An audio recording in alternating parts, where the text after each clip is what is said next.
Hi, today we're going to compare two Marshall 50 watt lead amps. One is from 1985 and has the JCM800 cosmetic, and one is from 1973 and has the JMP cosmetic. This is a Mark II model, so it's from late 73. They switched from Mark I to Mark II in 1973. This one unfortunately has a PPI-MV, master volume, installed. I'm going to run that one flat out, but it of course has some influence, even though when you run it flat out. You're going to see how it's implemented later in the video, so you can determine that for yourself. But both sound just amazing, and both sound exactly like 50 watt leads should sound like, so I'm pretty happy. Now, these amps were built for quite a long time, from 1966 to 1991, and of course the last 10 years was with the JCM800 cosmetic. At the end of the video we're going to look at some pictures of the inside of both amps, so you can see how the circuits differ. They are very similar, but you know, they're different transformers, of course, and different brand of components, and probably some circuit-wise differences as well. I'm going to use a Gibson Les Paul R9, and we're going to play it through this 1972 Marshall 1960 B cab with T21 Greenbacks with Pulsonic cones. I'm going to mic it with one mic, 64 centimeters out here, which picks up all four speakers. And I'm going to add some EQ matching to it first. And after that, we're going to hear the dry signal. Actually, when you record it like this, you get kind of a dull but extremely balanced sound. So it reacts super well to EQ. Something I learned now, actually, because I've never recorded four speakers with a true Omni mic earlier. But it just works just amazing. This is a true Omni mic. So first, let's listen to it EQ match. And of course, I'm EQ matching it to Ace Frehley's 1975 tone. So let's listen to them. And then at the end, we're going to look at some more things, the circuits, and you're going to hear the dry signal as well. Let's go.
I really liked this tone. This is exactly the tone I'm going for. You know, the Kiss Alive tone that they had in 1975. Now let's listen to the I'm going to make a shorter collection here of these riffs, so you can hear the dry tone as well.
Now that sounded quite dull, and there were way too much 2-3 kilohertz and you know, stuff that you don't want, and that is not pleasing to the ear. So that's why I EQ matched it. Now as you saw, I denoted in text that I added a bit more bass to the JMP than the JCM800 in the EQ matching. And then I'm talking about just 50 hertz, 50, 60, 70 hertz, maybe something like that, a bit more meat. And the reason for that is that these amps are quite different in the low end. This one has a much tighter low end than this one. But on the other hand, this one has beautiful lower mids. So if I would have used the same EQ matching for both, this one would have sounded flubby, and this one would have sounded harsh and thin. All right, now let's look at the schematics for these amps. These are just the definitions for what the typical Mark I, Mark II, and JCM800 1987 were. But Marshall, you know, usually put in components that they had in stock, so it varied a bit, but these are kind of the templates. We compared the Mark II to a JCM800 1987 here, but most of you are familiar with the Mark I think, so let's start with comparing how Mark II differs from that one. From the left you can see that the big difference in 1973 when it went from Mark I to Mark II was that there was no bypass cap on the second cathode or the second preamp tube, which made it less gainy and less aggressive, but less noisy also. And I think this was the main reason why people say that Mark II is not as good as Mark I, not the PCB that they introduced. You know, it was point to point until then. If we move to the right, you have the negative feedback resistor. It still says 47K and 100K, but I think it became more common to use 100K here. And to the very right, they took the negative feedback from the 4 ohm tap rather than the 8 ohm tap. And both these things meant less negative feedback and more aggressive tone also. The presence pot, they added a resistor in parallel and changed the value of the cap. Let's see, the BS resistors, I don't remember what they did tonally, but they lowered that from 220K to 150K. Then I don't know the caps in the transformer in the bottom here. I just denoted it because I saw it differed in the schematics. You need to take this with a grain of salt because if you're going to do this really properly, it takes lots of time. So this is mainly my own notes to understand things. So now we know the difference between Mark I and Mark II, and it is Mark II to JCM800 we're comparing here. So now let's move to look at the difference between Mark II and JCM800 1987s. So if we look from the left here, I've denoted in blue stuff that is not that important. You can see they just changed the value for the bypass cap slightly, not a big deal. So then we have the coupling cap that has been increased. So now it has the same value as the bass amps, super bass and 50 watt bass had, which means that it's going to let through more bass when the audio signal passes it. So it makes the amp darker and rounder. Then the bright cap, I'm having trouble reading what 220p is compared to the other value. Is it half the size or is it 4 times bigger? I think it's half the size. So both these makes the JCM800 darker than the JMP, and that's probably why I had to set it a bit differently. I had all knobs on 5 for the JMP. I plugged into the lead channel high. Did the same on the 800, but I had to increase both presence and treble to 7.5 to get it to sound the same. And maybe this is the explanation. Then in blue you can see the mixer cap, a bit smaller, probably to be able to use the same components for other stuff. We move to the right. They changed the mid pot from 25 to 22K. Also, I don't think a big difference. Then they changed the presence cap. They changed that back to what they had for Mark I, actually. But the pot was changed also. I think that's a bigger difference. Negative feedback resistor. Now I think they only had 100K here. So less negative feedback. And as you can see, they like on Mark II, they still take the negative feedback to the very right from the 4 ohm tap.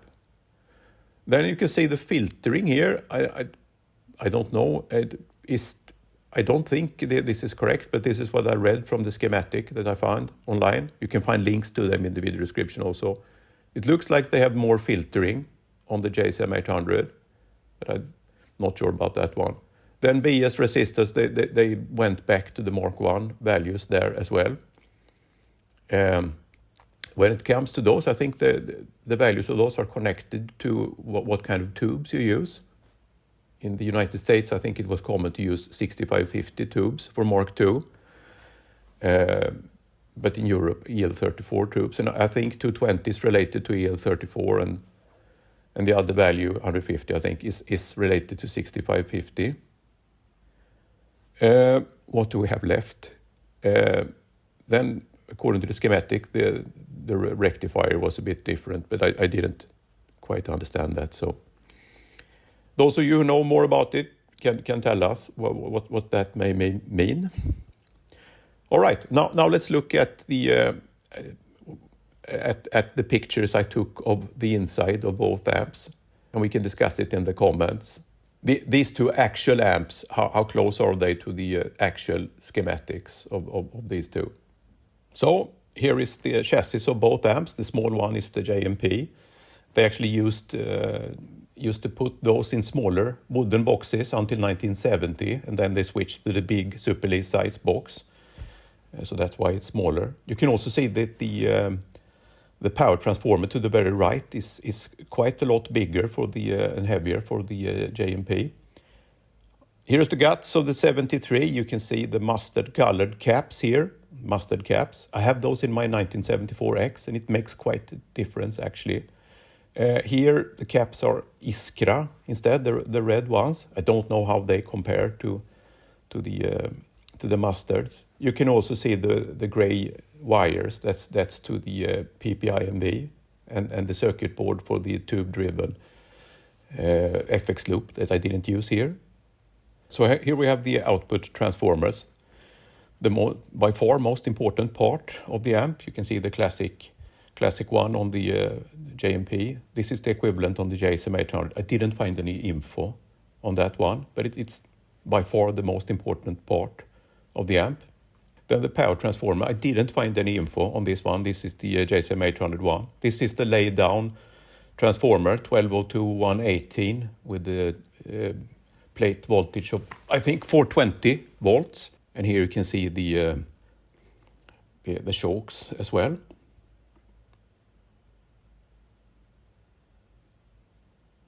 And here you can see that it is a very late 73 amp. And then there is the tube for the FX loop. I think it's from 85, March. All right, now I want to hear what you guys think in the comments. And let's discuss the sound also, how they differ. I didn't want to comment too much on that, so let's discuss that in the comments. Cheers.